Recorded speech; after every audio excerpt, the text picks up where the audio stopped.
અયોધ્યામાં રામ મંદિર માટે 1 કરોડ રૂપિયા આપનાર મહંત ચર્ચામાં આવ્યો છે। હાલમાં તેમનું નિધન થયું છે તેવા સમાચાર મધ્યપ્રદેશના નરસિંહપુરની સોમવારે એક દુઃખદ ઘટના સામે આવી છે।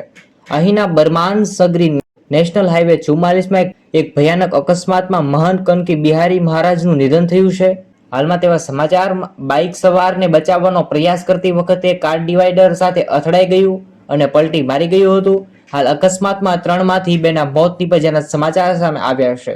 નરસિંહપુરથી જિલ્લા હોસ્પિટલમાં દાખલ કરવામાં આવ્યા હતા। પોલીસે કેસની તપાસ પણ કરી રહી છે। હાલ મહંત કનક બિહારી દાસ મહારાજ ઉત્તર પ્રદેશના અયોધ્યામાં બની રહેલા રામ મંદિર નિર્માણ માટે 1 કરોડથી પણ વધુ રૂપિયાનું દાન આપી ચૂકેલા મહંતસિંહ હાલમાં ચર્ચામાં આવ્યા છે। ભગવાન તેમની આત્માને શાંતિ આપે। જરૂરથી કોમેન્ટમાં ઓમ શાંતિ લખજો।